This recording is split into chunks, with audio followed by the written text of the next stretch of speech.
Once again welcome to the glorified education. तो आज के सेशन में हम देखेंगे फर्दर क्वेश्चंस को। दैट इज हमने 20 क्वेश्चन कर लिए हैं चैप्टर नंबर सिस्टम के, और पीवाईक्यूज देख रहे हैं आगे। बेसिकली सारे सीडीएस के पीवाईक्यूज और बहुत इंपॉर्टेंट क्वेश्चन। तो स्टार्ट करते हैं क्वेश्चन नंबर 21 से। तो क्वेश्चन नंबर 21 मुझे बोल रहा है कि what is the sum of positive integer less than 100। मुझे 100 से लेस नंबर लेने हैं। And leave a reminder 1 when divided by 3। 3 से डिवाइड करने पे वो नंबर 1 रिमाइंडर लीव करता हो। Okay. And leave a reminder 2 when divided by 4। Okay. तो 1 और 2 रिमाइंडर मुझे मिले रिस्पेक्टिवली 3 और 4 से डिवाइड करने पे।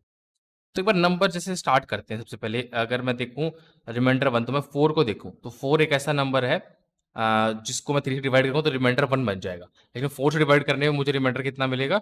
0 मिलेगा, और 3 से मुझे 1 मिलेगा। तो ये ऐसे नंबर एक्सेप्टेबल नहीं।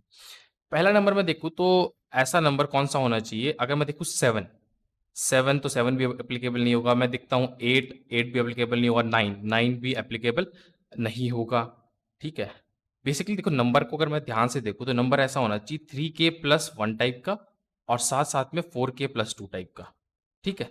तो यहाँ से अगर मैं दोनों का एमल्गेशन देखता हूँ तो मुझे नंबर कुछ ऐसा मिलना चाहिए कि 3 का तो और 4 का मल्टीपल होने के बावजूद यहाँ तो रिमाइंडर 2 दे, यहाँ 1 दे। तो देखो ऐसा 10 देखा, 10 भी मुझे ऐसा कुछ मिल नहीं। हाँ, 10, 10 बिल्कुल सही। 10 ऐसा नंबर है पहला, जहां पर अगर मैं देखता हूं तो मेरे को क्या मिलेगा? सिंपली मैं बोल सकता हूँ 10 ऐसा नंबर है जिसको मैंने देखा। 10 मेरा पहला नंबर है जिसको मैंने देखा, और 3 से डिवाइड करने में मुझे रिमाइंडर 1 मिल रहा है, और 4 से डिवाइड करने में मुझे रिमाइंडर 2 मिल रहा है।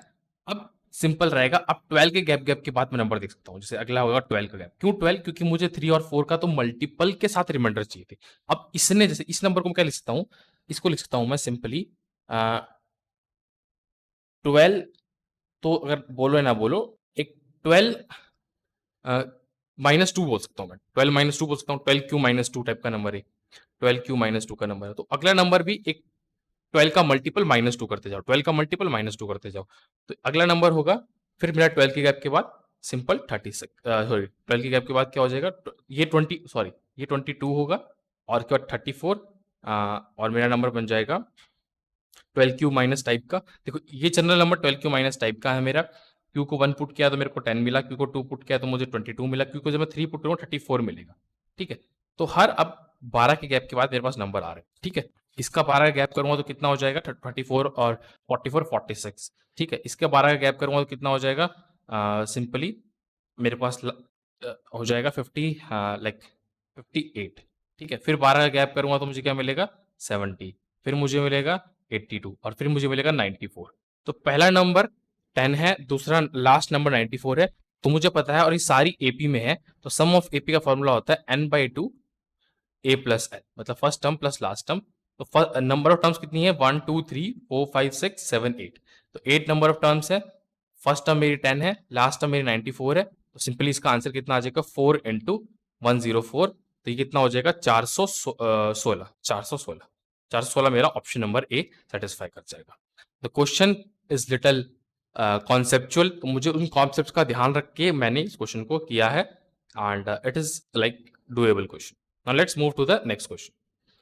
What is the total number of 3 digits? दो बार रिपीट हो गया। 3 डिजिट नंबर्स।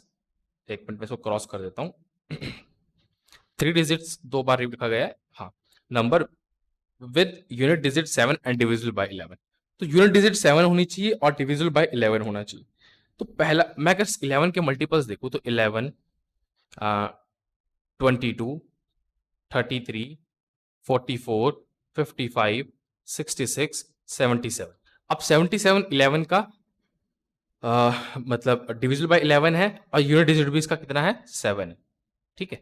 और इसके बाद मैं एल देखता हूं तो 88 मिलता है, 99 मिलता है, 11 0 मिलता है मुझे, एंड सो ऑन। तो यूनिट डिजिट 7 होना चाहिए, और बाकी जो नंबर है वो, टोटल जो नंबर है वो 11 से डिविजिबल होना चाहिए। तो इसका मतलब क्या है? 77 के बाद में अगला नंबर कुछ ऐसा निकालना चाहूं तो मुझे यहां तो 0 चाहिए होगा। यहां मैं अब क्या ऐड करूं? यहाँ ऑब्वियस सी बात है, अगर मैं 1 2 3 4 5 6 7 8 9 में से किसी को भी ऐड करता हूं तो वो डिविजिबल बाय 9 नहीं आएगा। लेकिन मैं इसको 1 1 से ऐड कर देता हूं, यानी कि 1 1 0 से। तो यहाँ 7, यहाँ 8, यहाँ 7।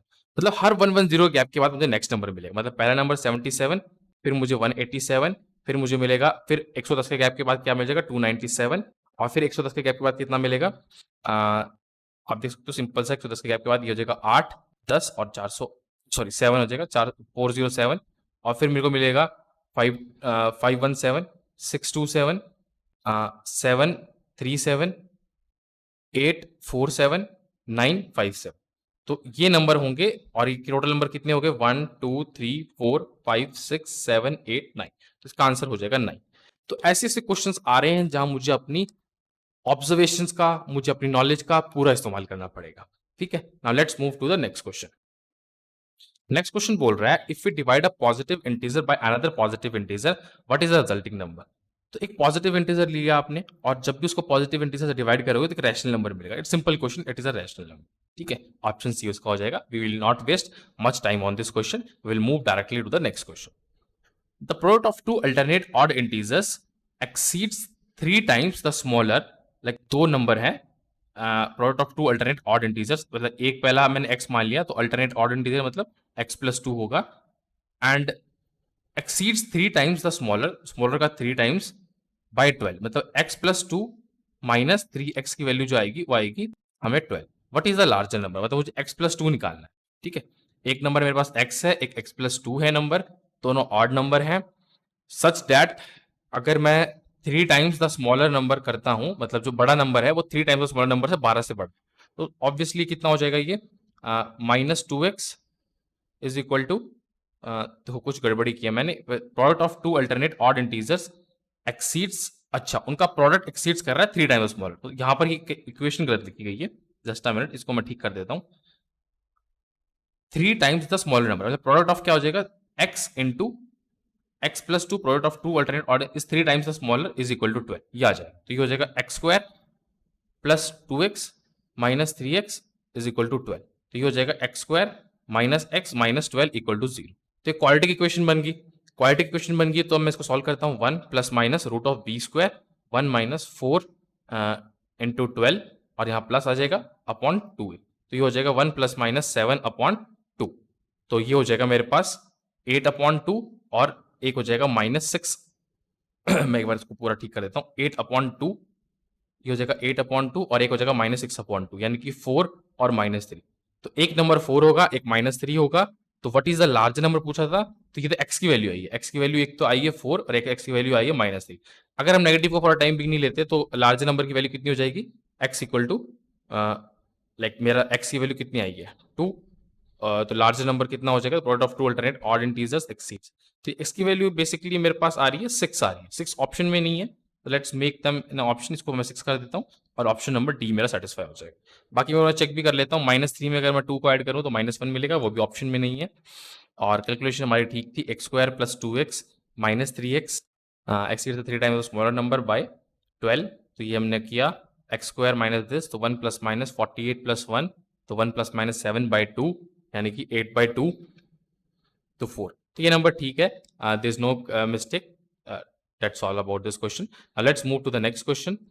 Consider the following statement: a number a1, a2, a3, a4 is divisible by 9 if the sum is divisible by 9, or like it's alternate sum और subtraction लिया गया, तो ऐसा कुछ नहीं होता, बट हम जानते हैं सम अगर एक नंबर 9 से डिविजिबल है a1 a2, तो उसका सम भी 9 से डिविजिबल होता है, तो ओनली स्टेटमेंट 1 इसका आंसर हो जाएगा। ठीक है, डायरेक्टली कॉन्सेप्ट बेस्ड क्वेश्चन था, it's doesn't require much time. Let's move to the next question. What is the last digit in the expansion of this, तो ये बड़ा आसान है, यहाँ पर जब भी हमें जो ये होता है तो हम 4 से डिवाइड करते हैं लास्ट की, 54 को जैसे मैं 4 से डिवाइड करूंगा तो मुझे बचेगा, रिमाइंडर मुझे मिलेगा 2, अब 7 की पावर 2 49, तो मेरा यूनिट डिजिट हो जाएगा 9। ठीक है, तो एक बेसिक अप्रोच होती है कि लास्ट की जो डिजिट होती है 7, उसी की पावर को देखते हैं हम, और जो पावर है उसमें भी हम 4 से डिवाइड करके निकालते हैं। ठीक है, स्पेशली 2 3 7 8 के लिए। ठीक है, तो that's we know. Now let's move to the next question. What is a natural number n is divided by 4, the remainder is 3? When a natural number n is divided by 4, the remainder is 3. एक natural number लिया, जब हम उसको 4 से divide किया, just a minute, 4 से divide किया तो हमें रिमाइंडर 3 मिला। Okay, natural number n when divided by 4, the remainder is 3, and what is the remainder when 2n is divided by 4, तो 2n कितना हो जाएगा 8k1 प्लस 6 हो जाएगा। अब इसको 4 से डिवाइड करेंगे तो क्या हो जाएगा, तो रिमाइंडर यहाँ तो ये तो कट ही जाएगा, तो रिमाइंडर बचेगा 2, तो ऑब्वियसली मेरा आंसर 2 हो जाएगा। तो बेसिक्स पे क्वेश्चन डिपेंड करते हैं, यहां हम ज्यादा ट्रिक्स के पीछे नहीं भागेंगे, ट्रिक्स भी इंपॉर्टेंट है, we will focus on that also, but basics आना बहुत जरूरी है, तभी आप ट्रिक्स को एब्जॉर्व कर पाएंगे, समझ पाएंगे। ठीक है, let's move to the next question. तो there are 4 number forming a GP in which the third term is greater than the first term. अब देखो 4 नंबर जीपी में the greatest angle is double the least.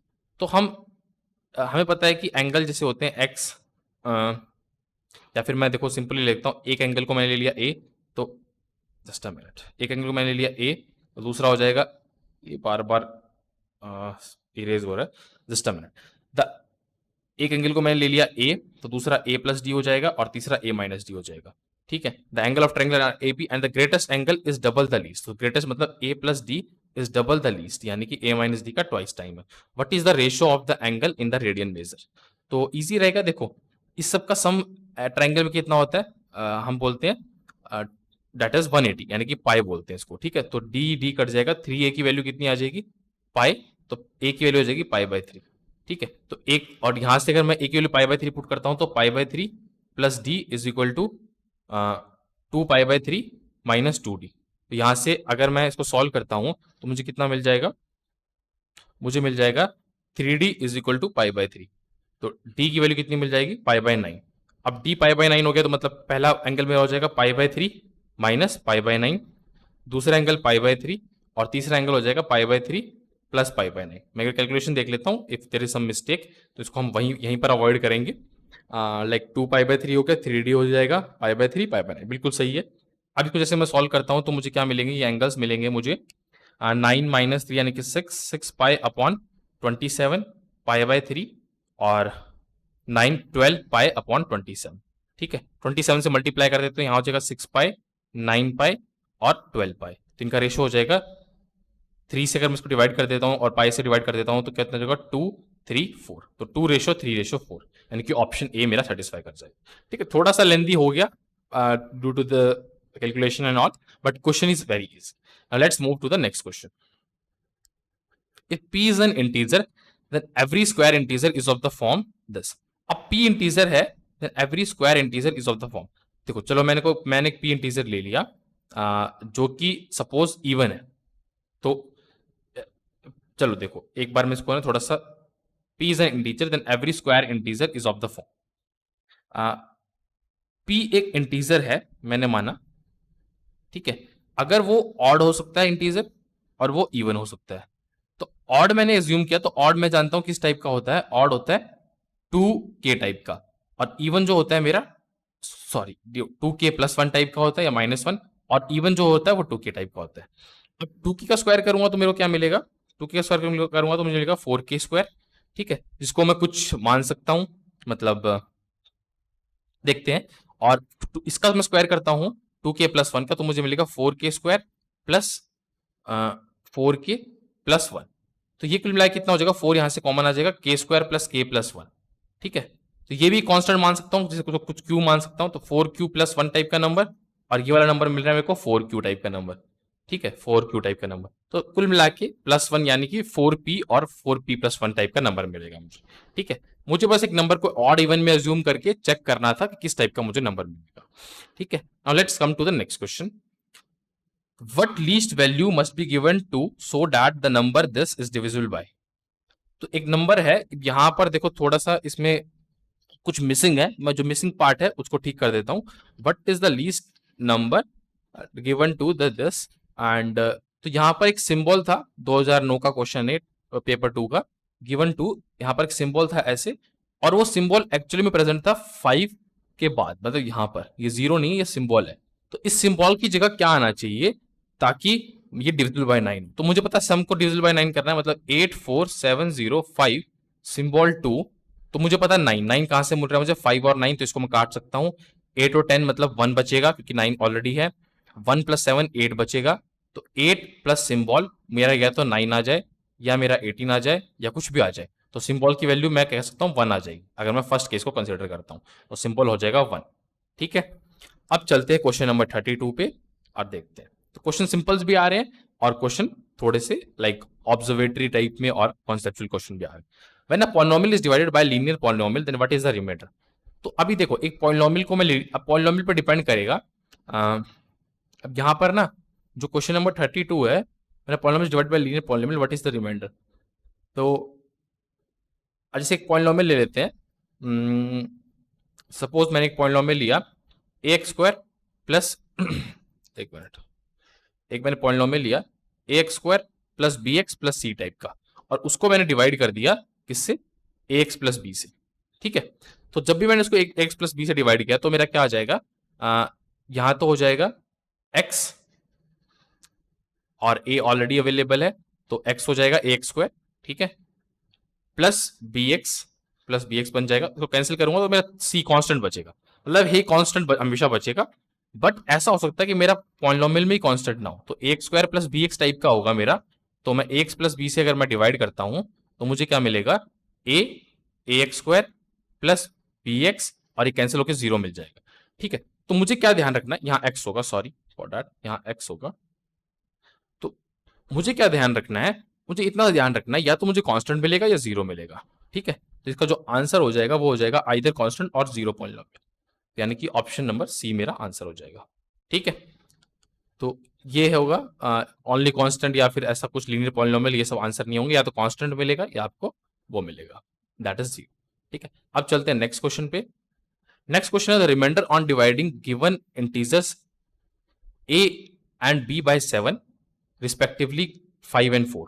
तो एक number है, उसको अगर मैं a और b से डिवाइड करता हूं तो मुझे रिमाइंडर मिलता है 7, सॉरी 7 से डिवाइड करता हूं, एक minute, the reminder on dividing given integer a and b by 7। अच्छा, दो इंटीजर है, एक a है एक b है, इनको जब मैं 7 से डिवाइड करता हूं, सपोज मैंने 7 से डिवाइड किया तो यहां मिल गया कुछ k1, तो एक में रिमाइंडर मिलता है मुझे 5, और b को जब मैंने 7 से डिवाइड किया तो मुझे कुछ मिलता है reminder 4। What is the reminder when a b is divided by 7। तो ए बी मतलब मल्टीप्लाई कर लो, 7k1 plus 5 into 7k2 plus 4। अब बिल्कुल बेसिक से लेके चल रहा हूँ चीजों को। तो पहला वाला हो जाएगा मेरे पास 49 k1 k2, फर्स्ट टर्म मेरी हो जाएगी 49 k1 k2, सेकेंड टर्म हो जाएगी मेरे पास 7 इंटू 4 k1, उसके बाद हो जाएगी 5 इंटू 7 k1, और उसके बाद हो जाएगी 5 इंटू 4। अब इसको जब मैं 7 से डिवाइड कर लूंगा तो पहले 3 टर्म में तो मेरा डिवाइड हो रहा है, लेकिन लास्ट बचा 20/7, तो यहां मुझे मिल जाएगा 6, तो मेरा रिमाइंडर बच जाएगा 6। As easy question it is. Now let's move to the next question and let's see if r and s are real numbers such that s belongs to 0 to 1 and r plus s equal to 1, then what is the maximum value of their product। तो देखो question easy है, r and s are any real numbers such that r and s and what is the maximum value of their product। तो मतलब r into s का जो value होगी वो उसको मैक्सिमम करना है। सपोज ये वैल्यू हमारी कुछ आ गई z, तो मुझे z को मैक्सिमाइज करना है, z is equal to r। अब मैं यहां से क्या करूंगा, s की वैल्यू पुट कर दूंगा, यानी कि 1 माइनस r, तो ये मेरा हो जाएगा r माइनस आर स्क्वायर। इसको मैक्सिमाइज करने के लिए क्या होता है, डिफरेंशिएशन को 0 करना होता है। डिफरेंशिएशन को 0 करूंगा तो 1 minus 2r equal to 0, differentiation यानी कि dz अपॉन dr को मेरे को 0 करना है, तो उसको इंप्लाइज करके ये आ गया। तो r की वैल्यू आ गई 1/2, तो 1/2 r के लिए what is the maximum value of the product, ये ऐसा होगा, मैक्सिमम होगा। मैं चेक भी कर सकता हूँ इसको एक बार और, d2z बाई dr2 निकाल के मैंने अगर चेक किया तो ये मेरे को मिल गया 0 माइनस 2, यानी कि मुझे ये फॉर मैक्सिमम होगा, फॉर मैक्सिमम, कि जब भी d2z बाई dr2 अगर नेगेटिव आता है तो that is for the maximum. ठीक है, अब अगर मैं देखूं आगे तो क्या होगा, फॉर मैक्सिमम मैंने निकाल दिया, अब बस मुझे r को 1/2 पुट करना है, तो कितना हो जाएगा r, यानी कि r इंटू 1 माइनस r की वैल्यू हो जाएगी 1/2 इंटू 1 माइनस 1/2 यानी कि 1/4। तो मेरा ऑप्शन नंबर डी सेटिस्फाई कर जाएगा। मैं इसको मिटा देता हूं, मेरा ऑप्शन नंबर डी सेटिस्फाई कर जाएगा। ठीक है, now let's move to the next question. Which one of the following number is not a square of any natural number. तो square of any natural number जो भी नहीं होते उनके यूनिट डिजिट होती है 2, 3, 7, 8। तो चेक कर लेते हैं, ये हो सकता है किसी का स्क्वायर, ये किसी का स्क्वायर हो सकता है, ये किसी का हो सकता है, बट ये नहीं हो सकता, तो आंसर नंबर बी मेरा आंसर हो जाए। बाकी क्वेश्चन को हम नेक्स्ट क्लास में देखेंगे। Thank you so much and keep learning, keep working hard.